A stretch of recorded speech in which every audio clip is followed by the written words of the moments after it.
Bam. Hello all, welcome to the August meeting for Pelagic Sailing Club.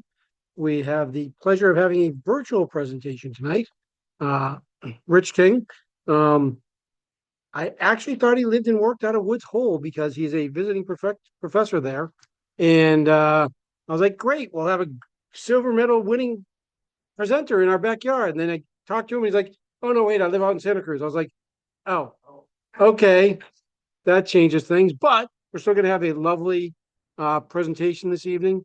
Um, Hopefully, you all enjoy it, but I think Rich's presentation on sailing alone is going to be educational, informative, and since I've talked to him, I know it's going to be fun as well. So, Rich, take it away. It's all you, sir. Thanks a lot, Chris. And thank you all from the club for inviting me. It's really fun to kind of see the whole infrastructure there and what you all do and the connections you make. Yeah, my story, I'm zooming from Santa Cruz, California, but I'm mostly an East Coast kid. I grew up outside of Philadelphia, and I spent most of my sort of professional career working on sail training ships. And so I know, working on the old schooners that many of you might know, the Harvey Gamage and Spirit of Massachusetts and things like that. And then taught with the Sea Education Association out of Woods Hole. And I still teach with them occasionally aboard their vessels, the Corinth Kramer and the Robert C. Siemens. But I'm based in Santa Cruz, California. I'm a writer and an illustrator. I'm still involved in, a little bit of small boat sailing. I teach at the University of California, Santa Cruz Boating Center, where I teach college students just introductory sailing, or actually right after tonight, we have an adult keel class, and we're going to do our first night sail tonight. But I'm going to talk to you today about a book I wrote a couple years ago called Sailing Alone. So let me share screen and I'll bring up the presentation.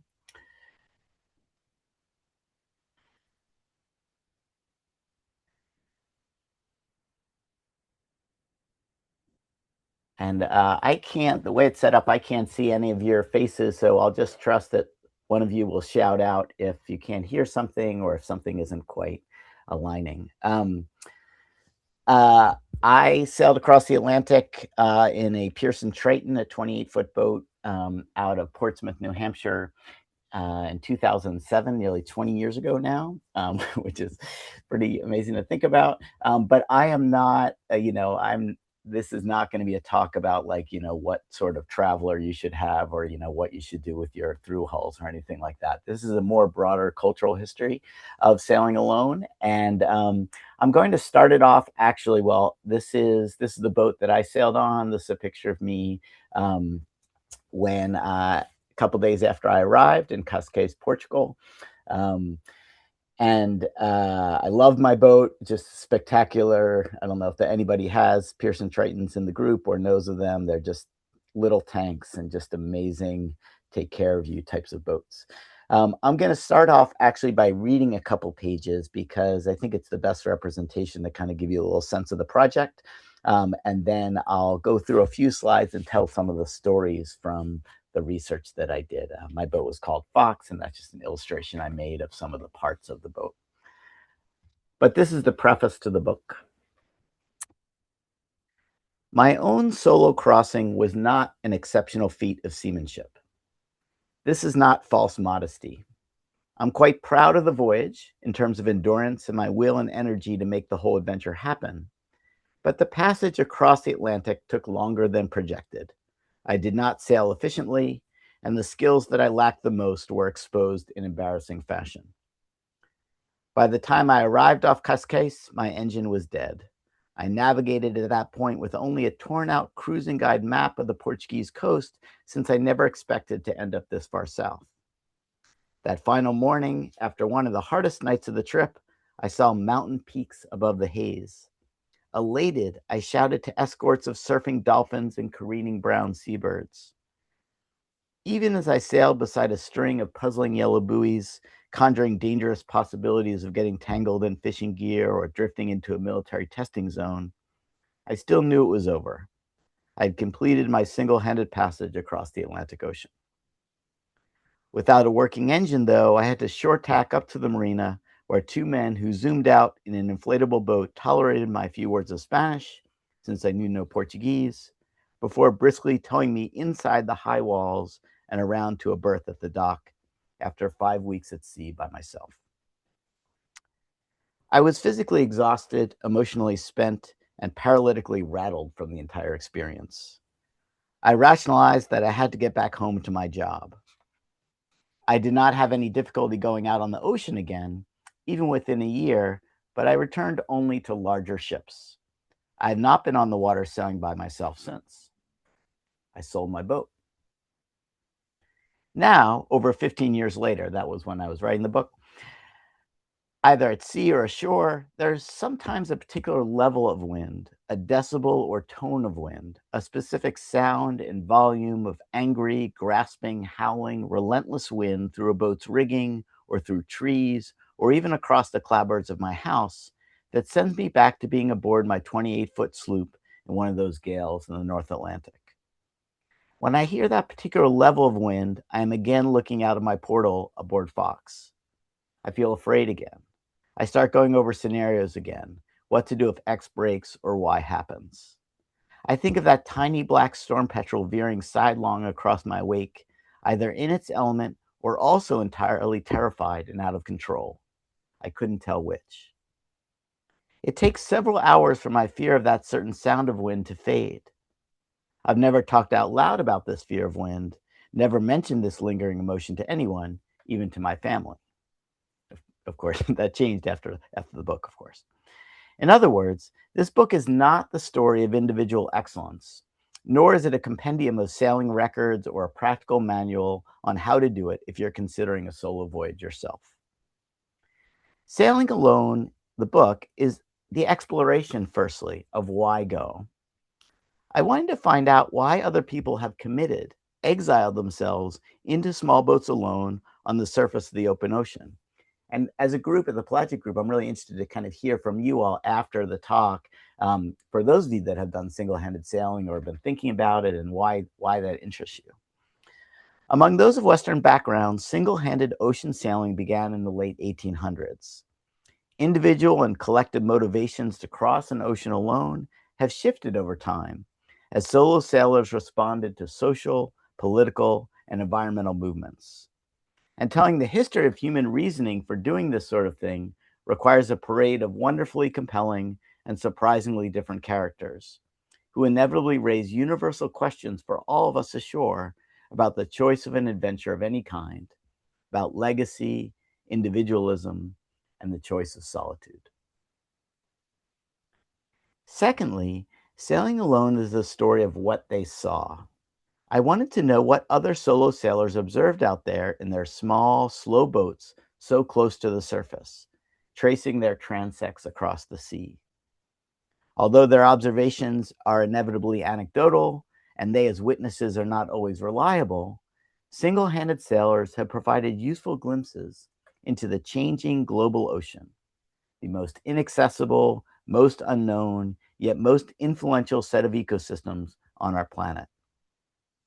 Sailors, alone at single locations and times, have recorded snapshots of the sea, for example, from under the shadow of a blue iceberg, or while skimming over a coral reef, or when gazing over the rail at night upon milky seas of bioluminescence. Solo sailors have described the different locations and times through schools of flying squid, sailing through schools of flying squid, watching ribbons of thousands of shearwaters, or feeling the bumps of great white sharks rubbing their backs on the bottoms of their boats. The motivations of single-handed sailors and their previous reading shaped what they saw, felt, and what they heard, what they smelled, tasted, and how they decided to write about the open ocean environment when they came home. The observations of these sailors, of seabirds, sharks, fish, turtles, and whales, have in turn influenced our cultural perceptions of groups of these animals, as well as more broadly in terms of our relationship with the ocean. Meanwhile, technological developments such as the marine engine, self-steering, photography, and GPS have in turn influenced the single-handed mariners observations. Solo sailors stand as channel markers for our larger marine conservation movements, although their shift to environmental activism happened later than you might expect. Thirdly, this history titled Sailing Alone, is about my own relatively minor voyage within these two terms of inquiry, the why go and what they saw, which leads directly, physically, chronologically, and metaphorically back to that singular moment when I rolled out of my bunk and climbed into the cockpit to the greatest shock of my life. I'm trying here to parse the facts and the meanings from what exactly happened on that windy, overcast afternoon in the Canary Current at approximately 16:05 local time when I stared up at that rumbling wall of red.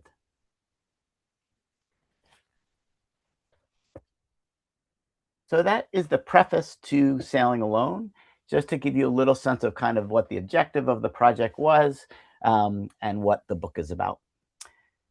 I start the book, I'm going to go backwards for a second, sort of framing it around Ann Davidson. This is one of my favorite photographs of the book. I just adore it. Like, look, she's got a butt in her mouth. You can see, if you look at the bottom there, you can kind of see that old style camera from the 1950s. Ann Davidson was the first woman that we know of to sail solo across any ocean. And she did so in 1952. And as I mentioned in that preface, there are some trends about why individual people go. Obviously, people go for all kinds of different reasons. They're escaping something, they're running towards something, they're doing it to be famous, for pride, for money, as a competition, all kinds of different reasons individuals do these things. But there are some trends, and one trend that you see is that there was this huge outpouring post-World War II of cruisers, of people going out in small boats, sailing out into the Atlantic, and particularly going back to the Pacific. For many of the young men who had served in the Pacific, they wanted to go back to that area in a more peaceful setting. And people just wanted to get away from all the terrors that we had wrought as a species on each other, and going out to sea seemed like the thing to do. And so, and there were kind of production fiberglass came about 10 years later. There's just a whole range of factors that came in for people wanting to go to sea in small boats post-World War II. Ann Davidson was part of that wave of people. And she and her husband were both small airplane pilots. So they had a little sense of navigation. They'd done a little sailing on a lake and a little bit coastally, but they, like, as soon as peace was declared, they bought themselves a big fishing trawler on the southwest coast of England. And as many of you know in the group, it turned out to be more expensive and much more work than they thought it was going to be.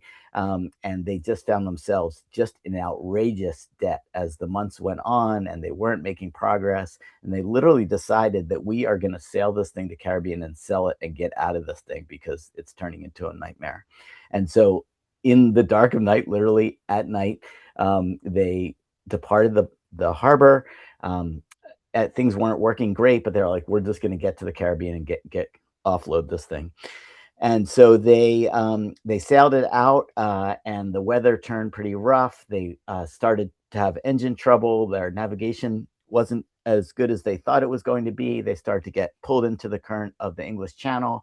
And after 3 or 4 days of just exhausted and engine trouble and not being clear of where they were, they ran aground on the south coast of England. And in the process of running aground, they got into a small life raft so that they could paddle to shore. But the seas were so difficult and the current so difficult that they actually got pulled back out into the channel.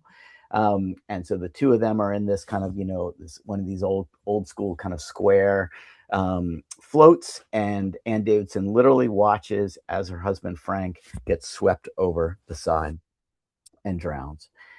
And so now Anne is sitting in the English Channel by herself in this float. Her vessel is aground. We can all try to imagine what that must have felt like. And the tide turns. She's able to finally paddle to shore, scrabble up the rocks. And as she describes it in the first book that she writes, even climbing up those rocks amidst all of that trauma in the moment, she's like, my relationship with the ocean can't end right now.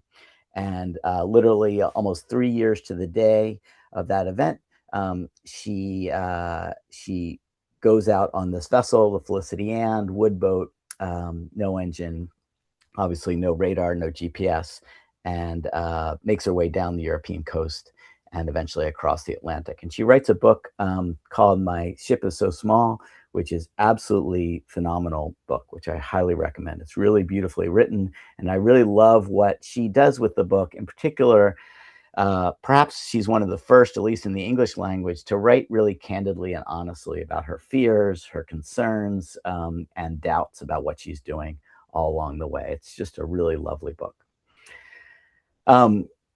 We can be sure that we don't know the first human to go across an Atlantic, right? You know, many of you know about the accomplishments of Pacific voyagers, literally, you know, starting in the 1100s and 1200s, all across the Pacific, voyagers in the Mediterranean, Inuit kayakers, you know, just extraordinary feats of seamanship all around the world for millennia. And so we can be certain that there was someone well before our records who crossed an ocean by themselves. Or at least the amount of water that would be the equivalent of the Atlantic. But in terms of our Western records, the first person that we think to sail, that we know of, that crossed an ocean is this guy to the left, Josiah Shackford. We know he's a real person. This is a real painting of him by Copley. He was an American Revolutionary War veteran from Portsmouth, New Hampshire. And we don't know tons about the event. Actually, the first reporting of it is just a paragraph that was in the Newburyport newspaper, which was relayed from somebody who was trustworthy in New York, that said that this man, Josiah Shackford, had crossed the Atlantic from France to Suriname. And as the story has gone over time, it's believed that Shackford was, after the war, he taken a job in the Merchant Marine. His wife didn't want to leave and sail with him because her mother was ill, and he was pretty upset about that. And so he just kind of started to sail around, kept trying to get her to come out. She wouldn't. He took a boat from the Caribbean over to France, and he did such a good job that they gave him a small boat, a cutter in the early 40-foot range, to go home in. He had a crew member, and as the story goes, the crew member, as they were sailing out, was like, you know what, I don't want to go. And he was like, fine, I don't care, just get off, and put him on a little pilot boat, and he decided to just do it on his own. We don't have any record of his own account of this, and the story builds over time, which I'm happy to get into, and becomes this very sort of nostalgic, heroic event, which is celebrated in Portsmouth, New Hampshire history. Shackford ends up going actually out to Ohio, and we have some reports about what he was like. But a really interesting story, which you can take with sort of 80% confidence of what actually happened. So in addition to exploring the sort of why they went, I also was really interested in the what they saw. And, you know, I originally, most my sort of like academic field, you know, as a writer is marine environmental history. I'm interested in sort of our relationship with the ocean over time. And I thought, and I do a lot with whaling, you know, like many of you know, being in that area of just whale ships going out to sea 3 to 5 years at a time, floating sometimes out at sea for several months without even touching land, just searching the surface of the ocean. And so we have great records from whalers about, you know, what the ocean looked like in 1820, 1850, 1870. And so I thought, well, we could do the same thing with sailors, right? Particularly solo sailors who are on these small boats. And today, now, it's even more extraordinary. And so I think that's what makes the Pelagic Cruising Club so cool. And any kind of cruising it is just so difficult anywhere to get out to sea in a quiet, slow boat and really disconnect and get a little sense of the marine environment and spend some time out there and observe and more patiently watch. And so here are these solo sailors that were doing these transects around the world, right? Going super slow and observing, and we have the records of what they observed. And we know that they were reading each other, and so learning from each other over time. Many of you might know about Bernard Moitessier. This is where I wish I was in the audience to see, nods or hands up or things like that. But Bernard Moitessier, iconic, legendary solo sailor. His book, The Long Way, is as classic as it is in terms of literature of the sea, even in translation. Moitessier grew up in French colonial Southeast Asia. He grew up sailing with fishermen, and then he starts to solo sail pretty early in his life, in his 20s and 30s, and eventually he takes part in a very famous race in the late 1960s to be the first person known to sail around the world without stopping. And Moitessier, Robin Knox Johnson, a group of about fewer than a dozen sailors leave England to complete this race. Most famously, Moitessier is coming around Cape Horn, and he is not in the lead. They leave at different times, but it's quite likely that he's going to win in terms of speed, if not in terms of the first one home. And what happens is he comes around Cape Horn and he gets to the South Atlantic and decides that actually he does not want to return to Europe. He doesn't want any trophies. He wants to keep sailing. And so he pulls up into Cape Town with a slingshot, sends a notice to a merchant ship in a film canister and says, to save my soul, I am continuing on, and send some film and some camera, some footage, and he continues on to Tahiti to not only be the first to sail solo all the way around the world, but to do it 1.5 times. And then Robin Knox Johnson, the classic Turtle and the Hare story, he eventually returns back to England to be the first to do so. Moitessier, really conscious about what he saw. He was a real student of oceanography, of marine biology, and describing the things that he saw when he was out there. That's a shearwater at the lower right. Those of you that know your seabirds know, that's not a gull. Like a gull, you could feed a gull or a crow. A shearwater is a really true deep ocean bird, which is going to be not really even, most shearwaters don't even really follow fishing boats, but over time, day after day after day, he started to get to know these shearwaters, and he would feed them dried mahi-mahi, and so to the point where he was able to feed them out of his hand. Moitessier tells an amazing story, which I think is worth telling, and perhaps many of you have had similar experiences. Moitessier, before he got to Cape Horn and that big decision that he was making, he was coming around the southern tip of Aotearoa, New Zealand, Stewart Island, Raikura, Stewart Island. And it's one of those days where it's really, it's kind of hard to see where the horizon and the sky connect. Pretty hazy, but he feels pretty good. He's got some good speed. He's making some good time. He's got his self-steering wind vane going well. And he's just waiting to clear this final point, and then it's going to be the whole Pacific, but at least he can relax and not worry about the rocks. And so he sets his course and is feeling pretty good. And he goes down below, and, because he's Moitessier, he's smoking a hand-rolled cigarette, and he has a little coffee, and he hears a bunch of dolphins off the bow, and nothing so crazy about that, right? He's seen that all the time. He comes up on deck, but what he sees is that all of these dolphins are not just bow riding, but they're actually bow riding and then taking this sharp right turn, bow riding and taking this sharp right turn, bow riding and take this sharp right turn, as a whole pod doing this behavior. And he's like, I've never seen this kind of behavior before. And so he goes and looks at his chart and realized that the wind had shifted. As you know, many of you know, with the wind vane self-steering gear, it's adjusting to the relative wind, and so he is actually aiming for the rocks, and the dolphins are basically telling him that he needs to turn to the right.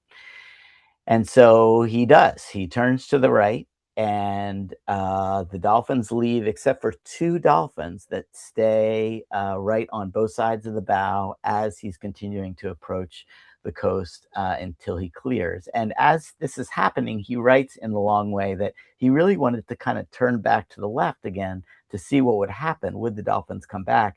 But then he realized that this was just like tempting with a fable and this a miracle too much. So he decided to just, okay, this thing happened and I'm not sure what to make of it, but it just seems extraordinary. Um, so Motissier has a couple stories like that of his relationship with marine life.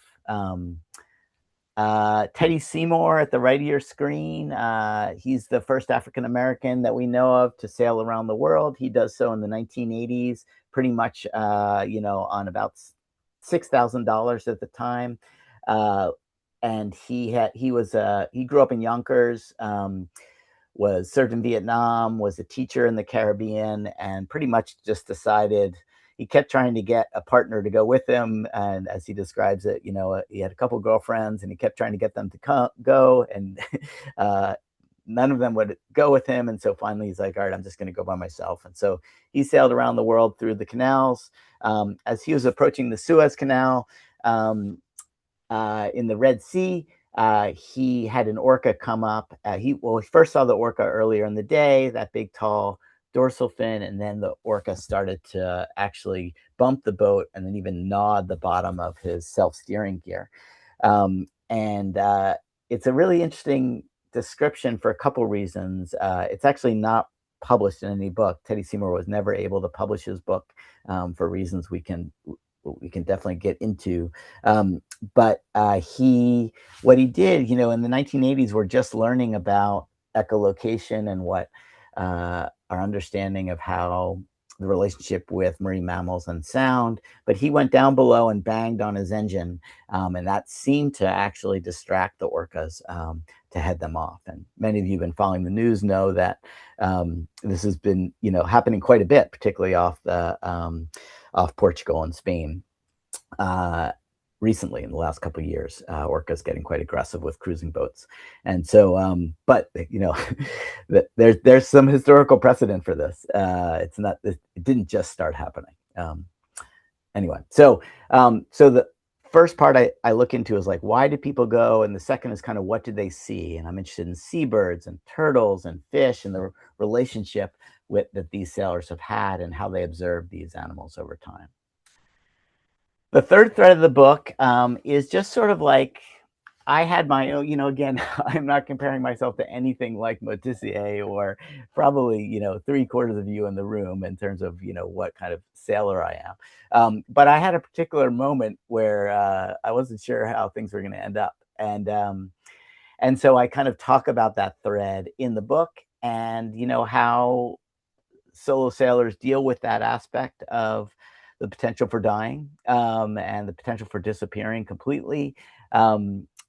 Joshua Slocum, many of you know of course, a local there, who he's the first person that we know of to sail alone around the world. He did so, of course, in a boat that he pretty much rebuilt himself. No engine, no GPS, no radar, no winches, no good charts really, and he went down through the Straits of Magellan.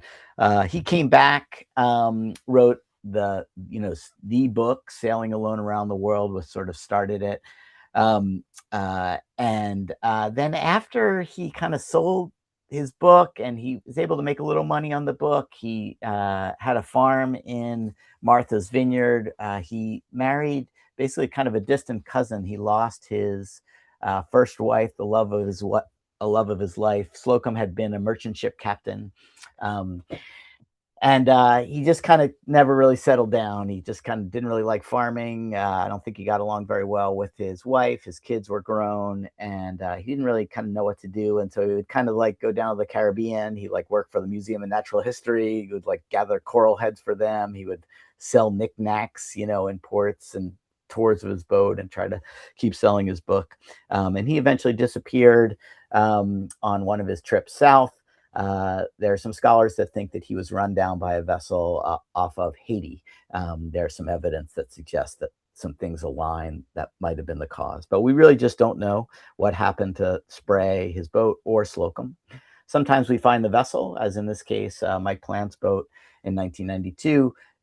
He was on his way to take part in one of the big ocean racing events in Europe, but you can see he lost that keel bulb up there, flipped over, and never seen from again. And sometimes we have events, small boats that appear, people trying to cross the Atlantic, and we just find their boat floating. A fisherman will find it half turned over, covered in algae and barnacles.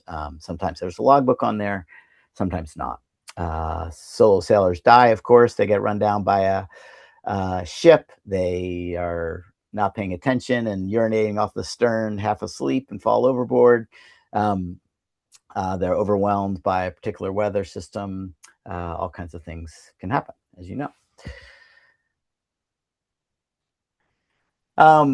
Over the course of the book, there's some themes advanced, and for me, this was just like a really cool project. There are some things that happened that I learned that I didn't expect. Technological advances, that wasn't much of a surprise, right? I figured that would have a major influence on why people would go and the people's relationship with the ocean, right? And there's Captain Andrews.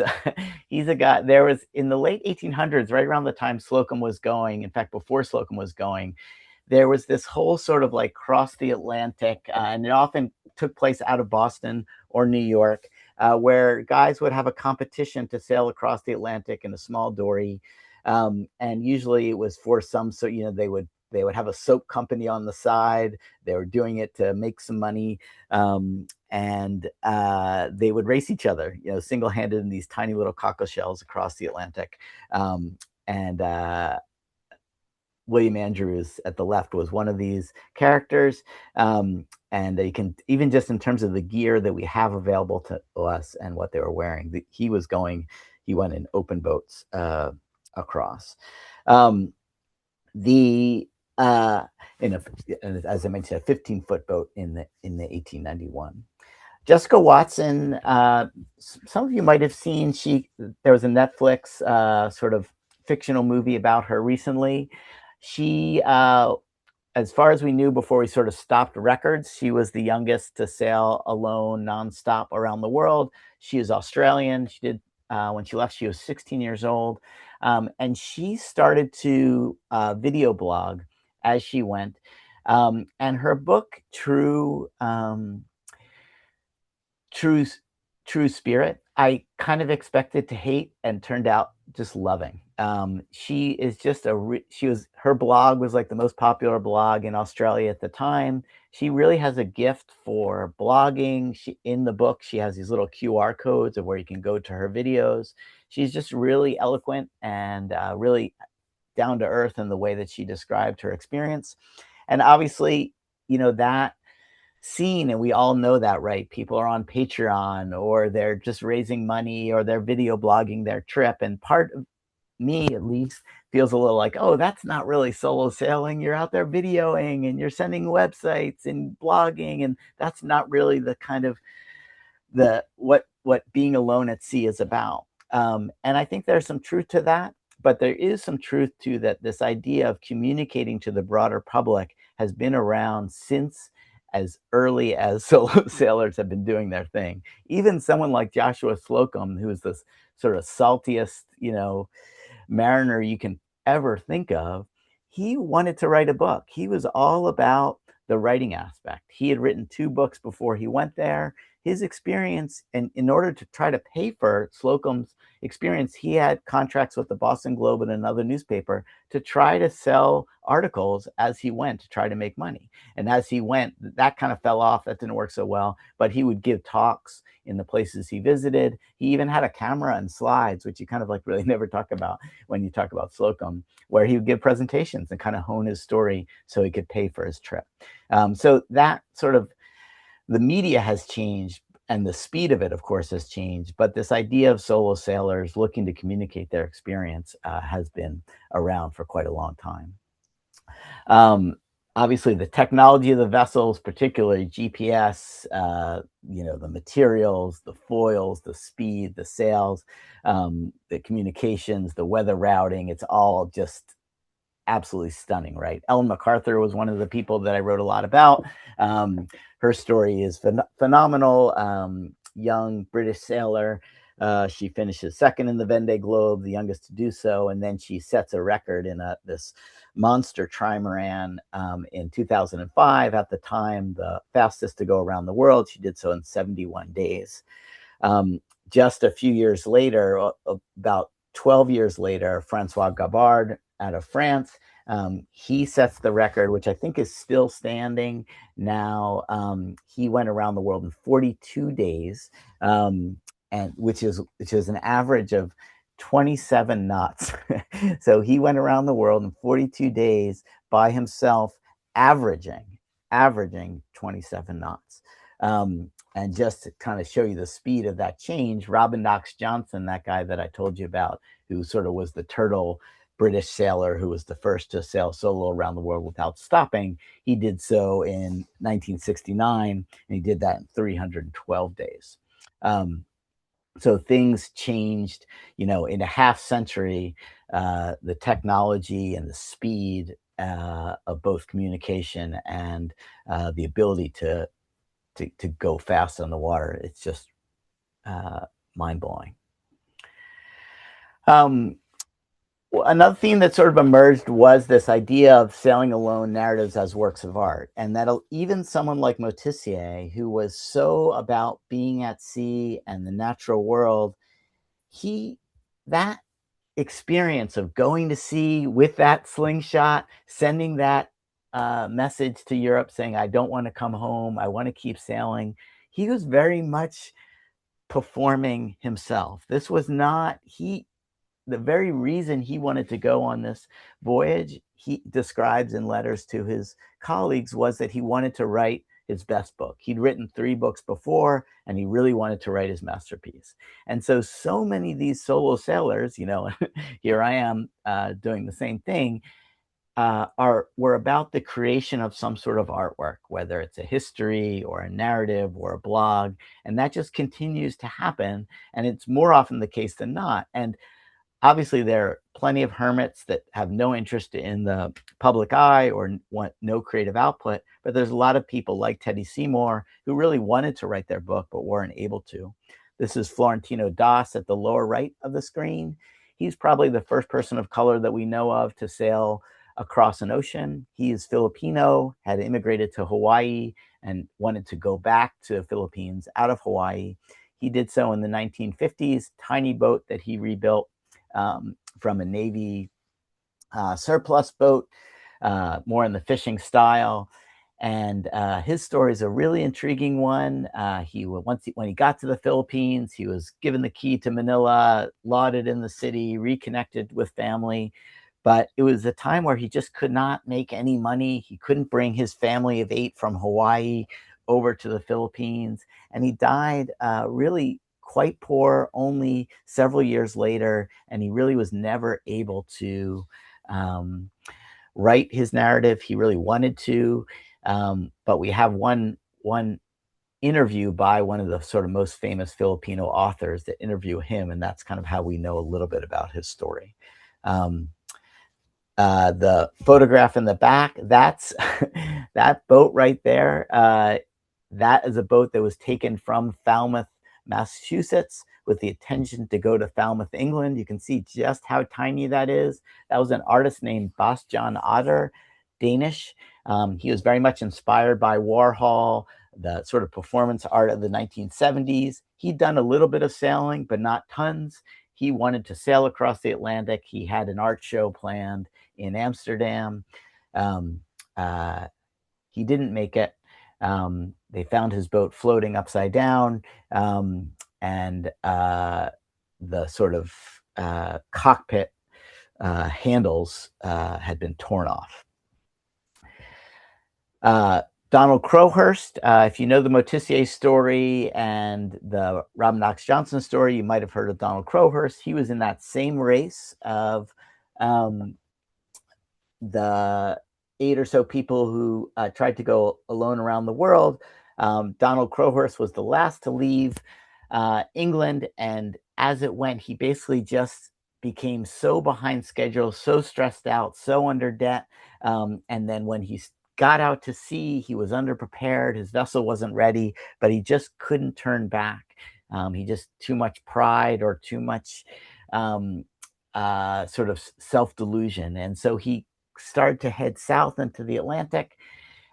He started to fake his radio reports. And then once he started to do that, he kind of wound himself into this hole. He started to fake his position and started to report that he was going around the world. He stopped in Argentina. He went down to the Falkland Islands to just sort of get film footage, so it looked like he had come around Cape Horn. And then he started to sail back, and he thought, okay, well, if I could just kind of come back in the middle of the field, people won't question my voyage too much. But what happens, a series of events, one person starts to push their vessel too hard, Motissier drops out, other people aren't able to make it, and it turns out that Crowhurst is going to be second after Robin Knox Johnson and be setting the speed record. And sort of the reality of having to lie that much and come under that scrutiny seems to overwhelm him. And most scholars believe that he took his own life in the middle of the Atlantic. They found his boat just floating, teacups on the counter. There had been no heavy weather. And some journalists have done some really great work with all the journals that were left there. I highly recommend reading about Donald Crowhurst if you haven't already. But the general theme there is that he started to create his own. He started to write in the way of the books that he had read, and he had been an actor, a community actor for most of his adult life. And so there's this level of performance and creation and reading of others' works, which helped inspire a lot of these sailors. The last sort of point that I wanted to make is one thing that I did not expect at all, that I was super excited to do, was I got to really meet with a couple real legends and talk to them on the phone. I didn't expect that this was going to be an interview project, but I just got lucky with a couple things. I was able to speak with Bill Pinkney at the right of your screen. He just died a couple of years ago. He was the first African-American to sail around the world, around the Great Capes. And many of you might know some of his work, really a real leader in education. He was the captain of the Amistad. He sailed vessels across the Atlantic to teach about the Middle Passage. Amazing person. So I was able to interview him to talk about his experience sailing around the world. In the middle is Sharon Seitz Adams. She was the first woman that we know of to sail across the North Pacific. She did so in the 1960s. She had almost no sailing experience at all. She worked in a dentist office. She lost her second husband, decided she just wanted to do something, went down to the harbor, learned how to sail. 6 months later, she sailed across by herself to Hawaii, and then convinced somebody, a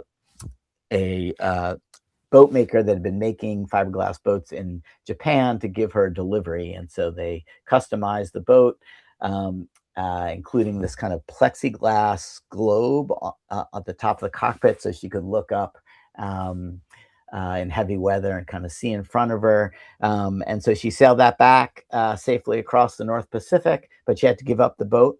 And then after that trip, she didn't really do that much sailing. And then ended up working in a bank. She, ran a hot dog stand at University of California campus, and she was living in a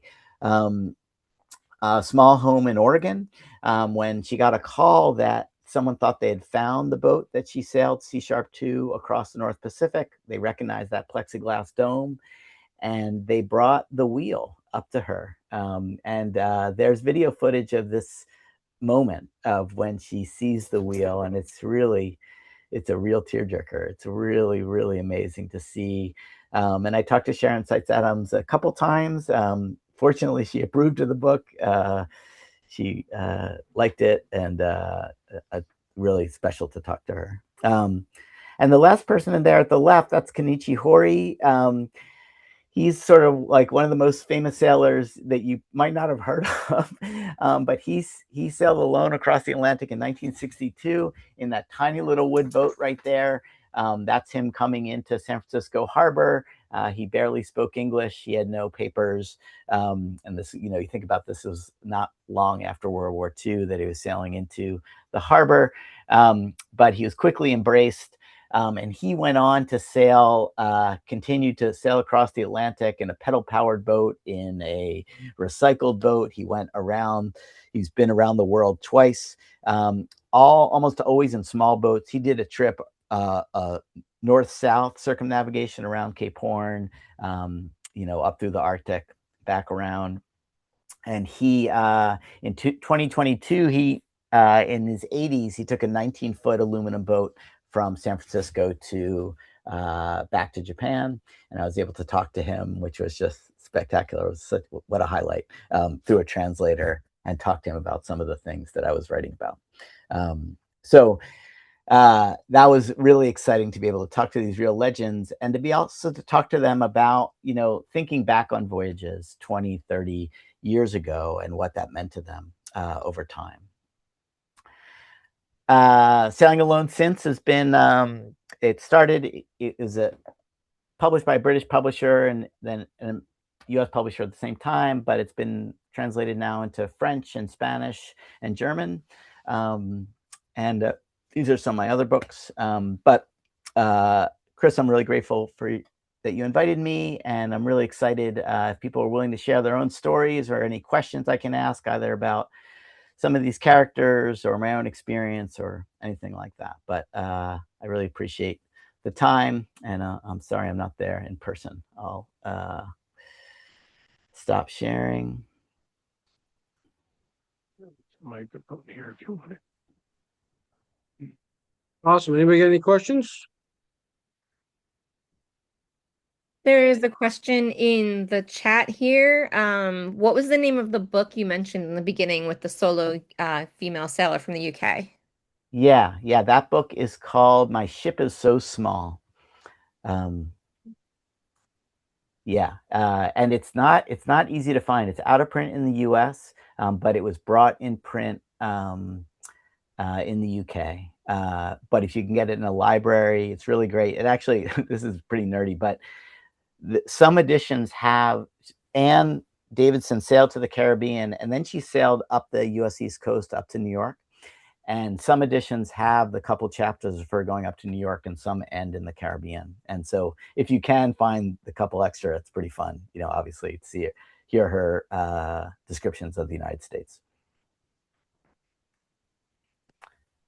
I can see some chat too. The Pelagic, if there's questions in the room right now, the Pelagic room is muted. So whoever's on that computer needs to unmute that if there are questions. Right now, looks like there's no questions. Oh, wait, hold on. We got one. Can you come? There's a microphone right there by your elbow.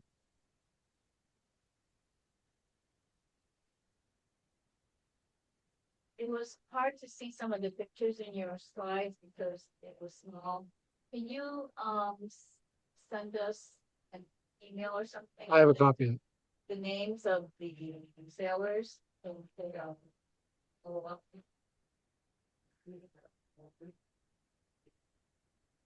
Oh yeah, I'm sorry if you couldn't see that. Yeah, I could see where maybe the screen was a little far away. Yeah, so yeah, that's right. I've sent all you guys that presentation, so feel free to share that to everybody. Thanks. Does it have the names associated with the pictures in there? It does. Oh, I got it. So one question I had, so you at the beginning when you read your preface, you talked at the end about the thing you saw that was so shocking. Did you mean to leave us in suspense as to what that was, or Yes, I go get did. your book and find out? Exactly. Yeah. So you know, I had pretty, I can spill it a little bit. I had a pretty significant experience with traffic, and out at sea with another vessel. And as you know, the hardest thing with solo sailing is managing your rest and when you're down below. And I took, pretty much all the precautions that I thought I could do. That was before AIS, so I didn't have an AIS system. I did have a radar system with an alarm on it, but I usually didn't trust that. So I would wake up every, depending on where I was in the ocean, between every 20 minutes or every 2 hours, wake up, look around. I had radar reflectors. I stitched in a big orange triangle on the top of my sail, so I could be a little bit more visible. And yeah, but I'm still here. But some pretty, it was the whole experience, that particular moment was really bizarre. And so I try to use the book and the other experience of these other sailors that have had similar ones. Bill Pinkney probably had the closest one to mine, and to kind of find out what they were thinking. And I told Kenichi Hori about it and said, what do you think happened here? And so tried to learn from some of these other sailors.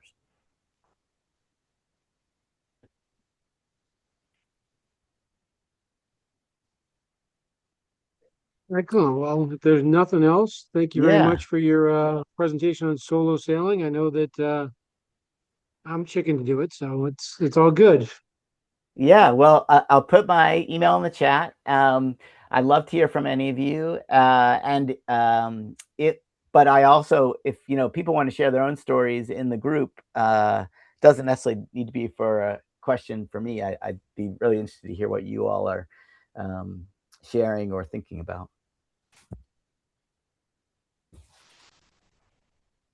But that's fine too. All right. Thanks. Yeah. All right. Well, thank you very much. Have a great rest of your day. Thanks, Rich. Good job. Thank you. Bye. All right, everyone. Go out and enjoy your sailing, and we shall see you in person in September. Have a wonderful rest of your evening. Those of you in the room, drive safe.